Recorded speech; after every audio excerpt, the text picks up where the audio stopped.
Hello there. Good morning, good afternoon, good evening, wherever you are. I'm Ryan in Singapore. Welcome to our mindfulness practice. Today's topic is awareness of thoughts. And as we work on our mindfulness practice, as we regularly practice our meditation, what we can begin to notice is that our thoughts become very obvious as we try our best to keep our attention focused on the present, on physical sensations in the body. We may notice that our minds don't like it, and that, if you've heard the expression the monkey mind, the idea of the monkey mind is that the mind is very naughty and that the mind doesn't want to do nothing. If you ask the mind, do nothing, you'll find very quickly that the mind is not good at doing nothing. And the mind can't do nothing. It's going to be doing something. And in fact, the brain has a mode and a series of areas called the default mode network that when researchers put people in the MRI machine to see what's going on in their brains, and they go, okay, now do nothing.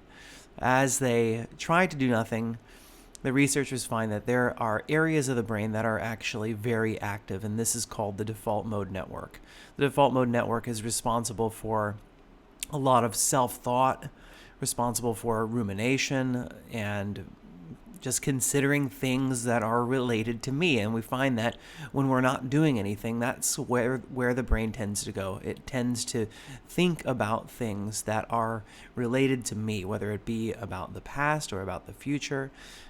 There's usually some I component in there. And so this is really what the monkey mind is doing. It's constantly worrying about or thinking about something that is related to me. So when we ask our minds to do nothing, we find very quickly that it is doing something. So instead of asking our minds to do nothing when we meditate, we focus on one particular thing. We give our minds an activity. So the activity, usually something very simple, like observe the feeling of breathing. The feeling of breathing is something that makes the body feel different from moment to moment. We can notice that our abdomen, the feeling in the abdomen constantly changes as we breathe. Expansion as we breathe in, contraction as we breathe out. And if we focus on that sensation and we use that as what we call the object of meditation, if we pick an object of meditation, we find that the mind will have some ability to hang on to that object. And it doesn't mean that we stop thinking altogether, but it gives the mind something to do. What tends to happen, however, is that the mind finds this is it's a naughty monkey mind.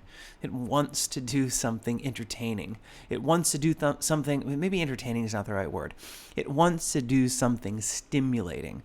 And so what shows up as the mind is stimulated isn't always pleasant. Often thoughts that show up are unpleasant thoughts. And so the idea of meditating is that as we focus on the present moment, it is possible. I can say that first. It is possible to get some peace from our thoughts by focusing on the breath. So sometimes it may be for you a brief moment, maybe one breath, 2 breaths, 3 breaths, or it's possible if you've been meditating for a while that your mind has become more used to that feeling and you can stay focused for longer without your mind getting distracted. But if the mind does get distracted and you find yourself thinking about all kinds of things, do not consider it failure. It is not failure if the mind wanders off. This is all part of our mindfulness practice. And so this moment when the mind is wandering off, take that time to be aware of what it is that is attracting the mind. So what kind of thought is it?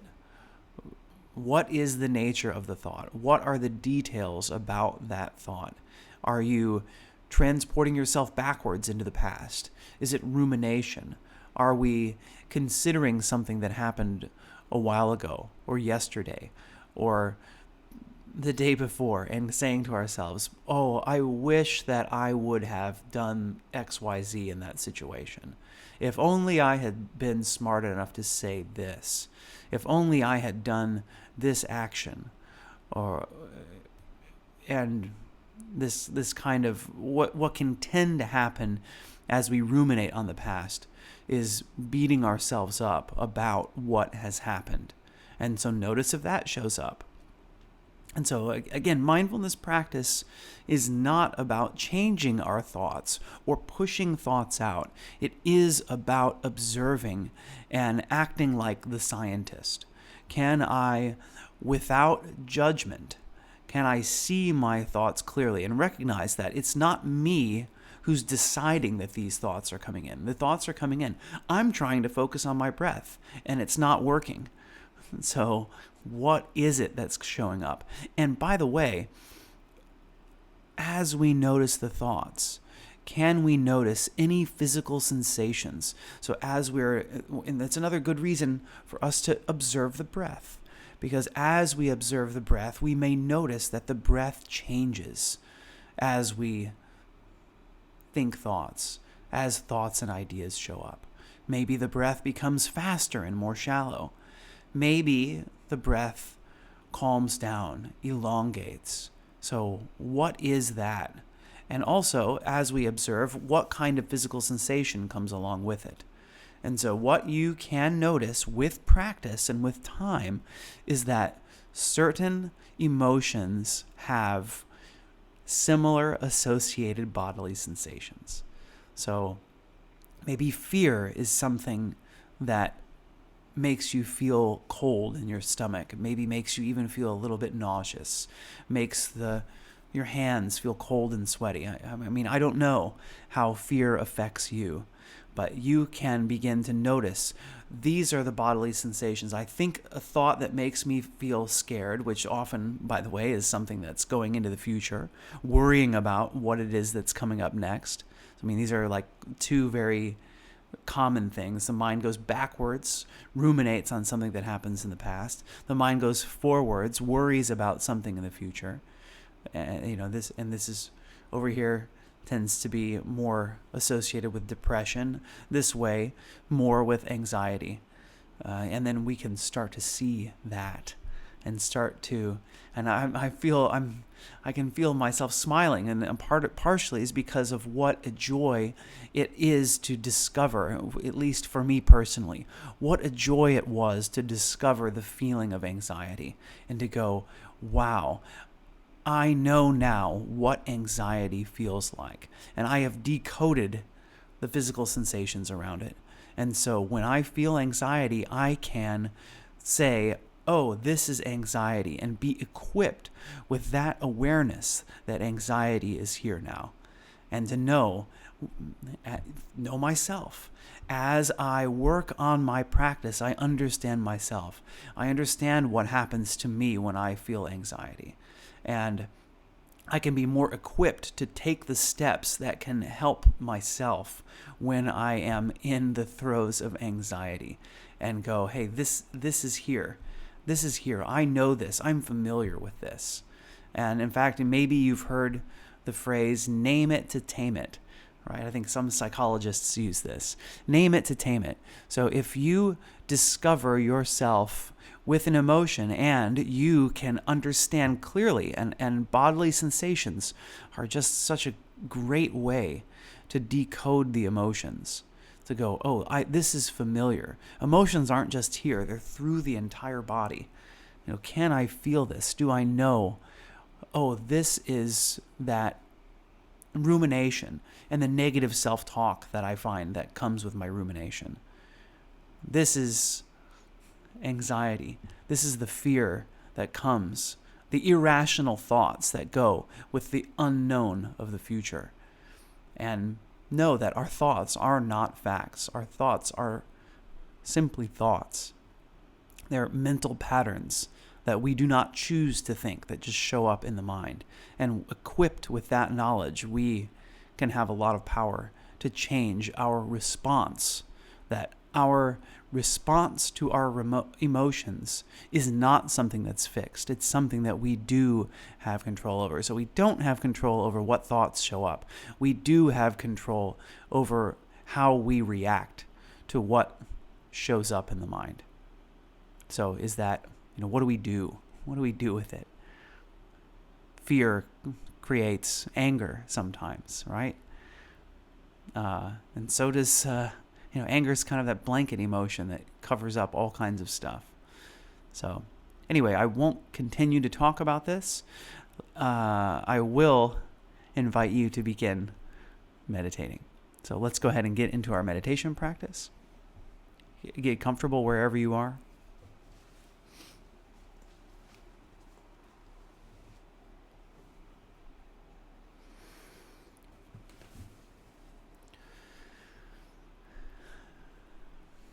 So our meditation posture is a combination of relaxation and alertness. So find a way to be relaxed, yet alert and fully awake.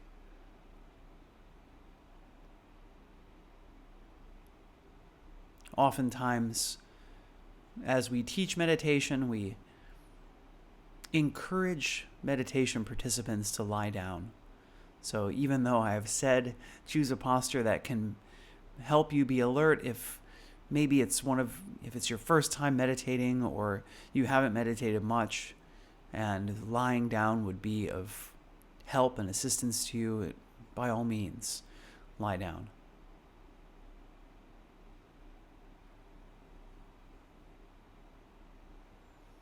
So let's just begin our meditation practice by observing the feelings in the body. So starting with the face, the forehead, the eyebrows. Observing, do I find any tension in my face?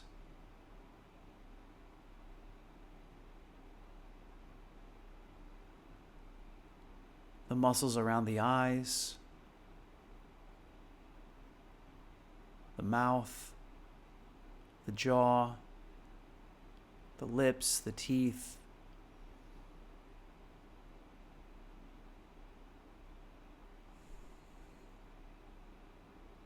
The neck. And as we arrive at the shoulders, maybe rolling the shoulders a few times, moving the head back and forth, left and right, using a little bit of physical movement to encourage a bit of relaxation in the body, and all the while being fully aware of sensations in the shoulders, in the neck.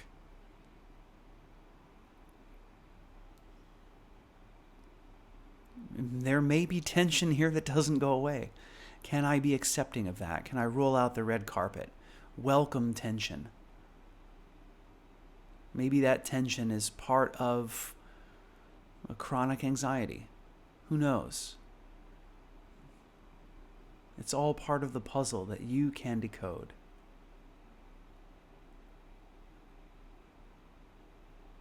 The upper back, the lower back,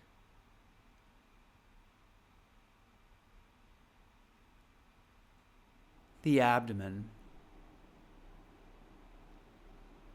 Can you feel your abdomen changing shape as you breathe?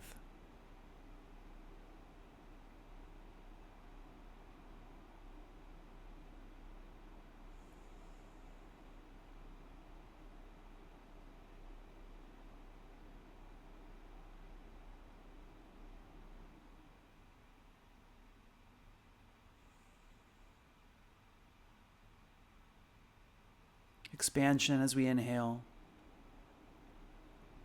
Contraction as we exhale.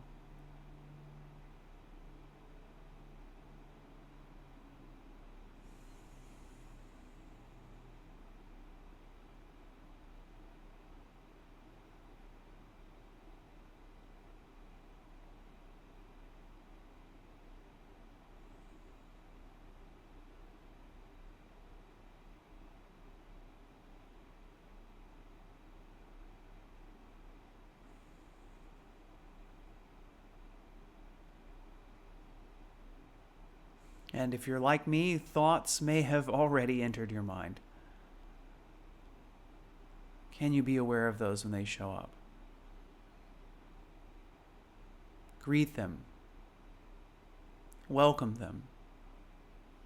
Be aware of them. And through that awareness, allowing those thoughts to dissolve into the background of awareness. Refocusing attention back to the breath, back to the present moment.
And noticing as you're sitting here,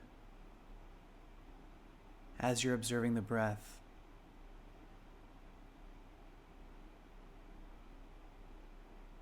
do you find the breath changing? In fact, let me give you a clue, a little spoiler. Every breath is different. If you pay attention closely, you can notice the difference of this inhalation, the difference of this exhalation.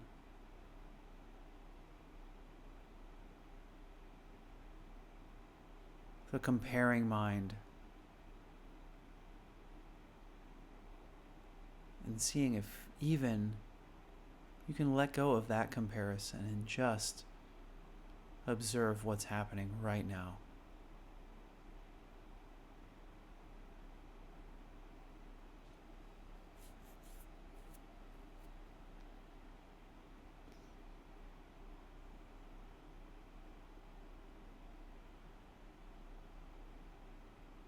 Each and every moment we are in a different stage of our breaths.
Continuously observing the breath.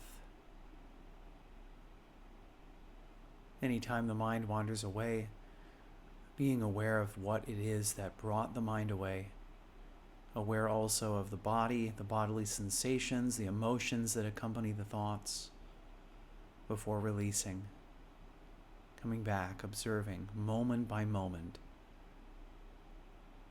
this breath.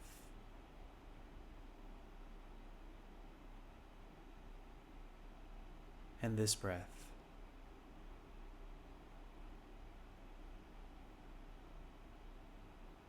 And this breath.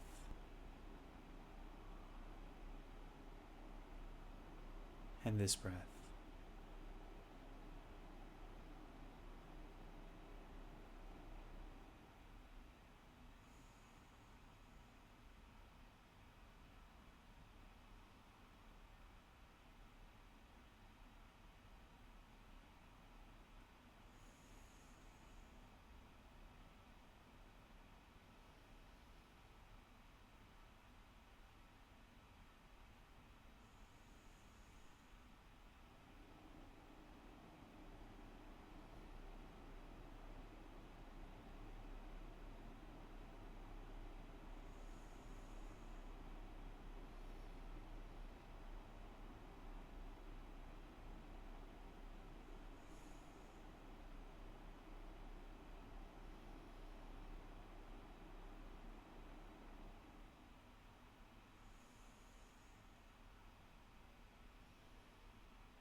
So our practice is about up. I'm going to close practice with 3 rings of the bell.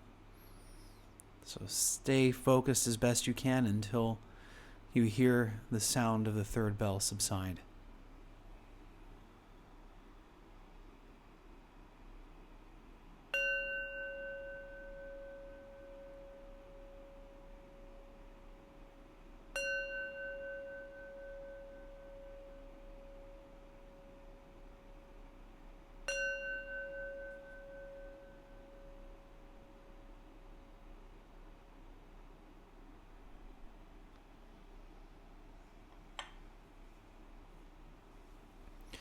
And now feel free to transition out of your period of formal practice in whatever way is comfortable for you. Maybe you want to stretch out a little bit.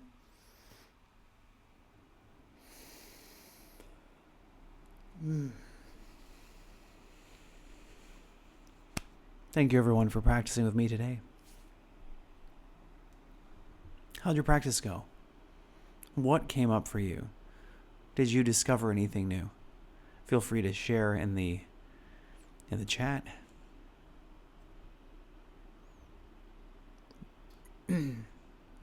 As we were going into, or as I was talking about the topic, Rachel had shared something. It says today's obsession is replaying in my mind a conversation this morning that took a wrong turn, and I'm annoyed with myself for not thinking of a better response when it happened. Of course, way too long ago, an hour, to do anything about it now. So why can't I let it go? So, I think my question is, does that sound familiar to anyone else? Certainly sounds familiar to me. I have plenty of those moments where I just have the most brilliant thing to say, an hour after I've had an encounter, and I just said, "Oh, if only I would have said that." Some people have the gift of improvisation. They can, on the spot, come up with the best thing to say. In fact, you know what? One thing is definitely as an MBSR teacher, that I think that was one of the hardest things for me when I was teaching mindfulness-based stress reduction regularly, was that I have a class of students, whatever, 8 to 12, 8 to 15 students, something like this. And I've got 2.5 hours with them a week to guide them on this journey of uncovering mindfulness. And every single time, I think this was one of the most distressing things for me about teaching MBSR, was that I would always come up with something great to tell one of the participants an hour after the class had ended. And so I found that the class for me tended, it lasted those 2.5 hours, and then I had another 3 hours afterwards of decompression that I had to do, because my mind would just constantly go back and go, because as an MBSR teacher, the number one most important thing is to reduce any harm that could happen to our participants, and to not to give advice, to use intelligent inquiry to help participants come to their own conclusions, right? Not for me to tell you what's the right way to go. And so that was always a really fine line and a delicate thing for me to balance as an MBSR teacher. So that's a long answer, a long way for me to say, Rachel, I am with you. I fully understand what this feeling is like. Micah says, today I discovered that my monkey mind may be populated with numerous monkeys. That's an interesting thought too, isn't it? I've read a lot of studies about the brain and consciousness, and I think what's interesting is that, and also about multiple personality disorder. For us to, and what's our ego?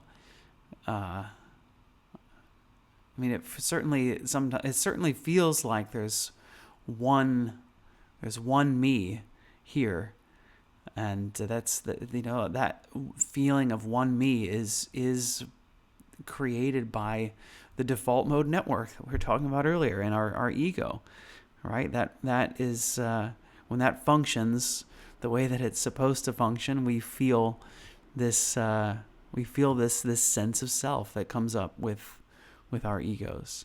So it's not uncommon, I guess, to find that there are multiple monkeys running around inside our heads. Thanks, Micah, for sharing. John says, I can't get my thoughts off all the turmoil overseas and political issues, debates, and rallies. Economy is going downhill.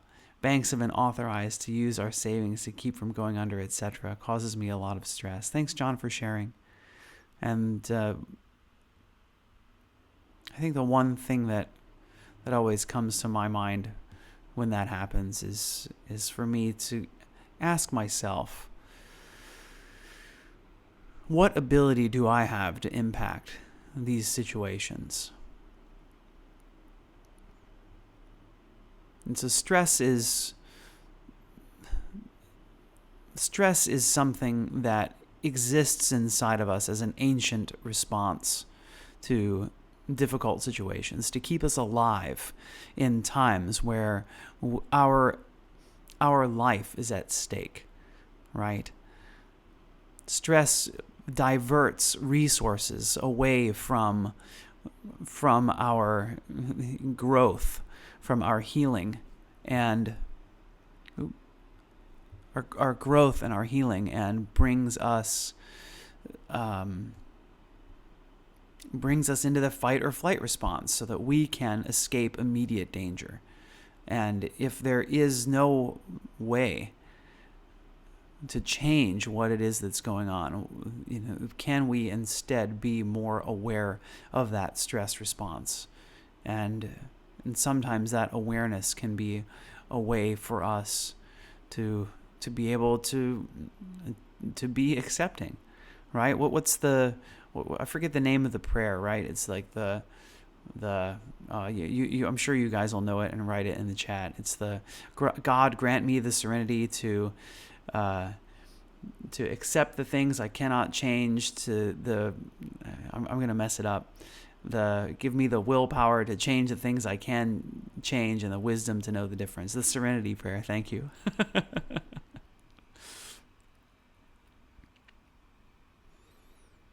That's I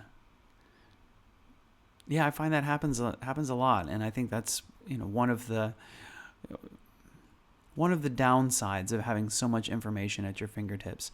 In fact, I was actually thinking about that yesterday, John, and my frustration is that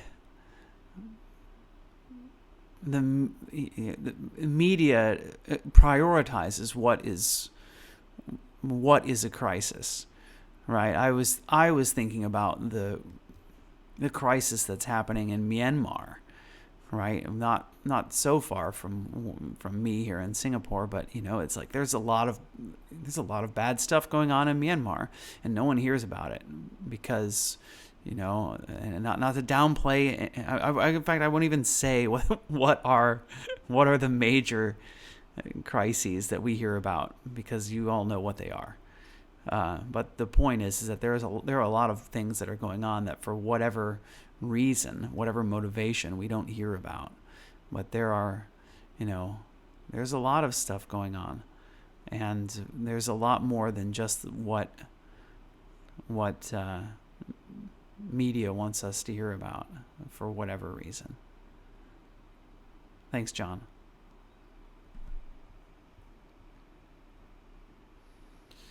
Diane says, thank you. This was a good grounding practice as I transition from the workday. Did not get as distracted as I expected. Thanks, Diane, for sharing, and congratulations on that. And to everybody else, for those who did get distracted more than they had hoped, congratulations on noticing your distraction.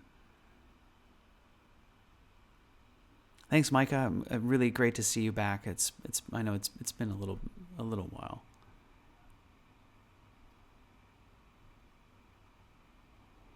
The courage to change the things I can. Yes, that's the one. And the wisdom to know the difference. Thanks, Chris.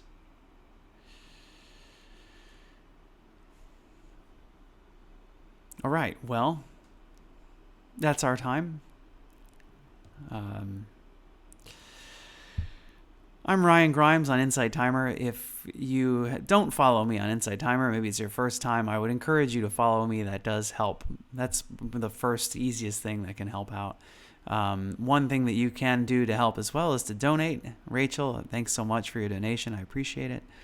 You can also, if you're an Insight Timer Plus member, listen to my premium tracks. I'm going to be coming out with some courses here soon. I think I've said that a lot, but this time I'm actually allocating some time in my life to work on it now that the kids are back to school. So I've got some premium tracks.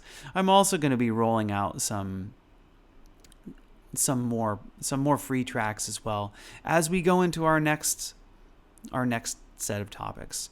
So as we've been talking about accepting thoughts and being aware of thoughts, the Guest House by Rumi has been coming up in my mind, and I have submitted a track recently which is 55 seconds long. It's just me reading the Guest House.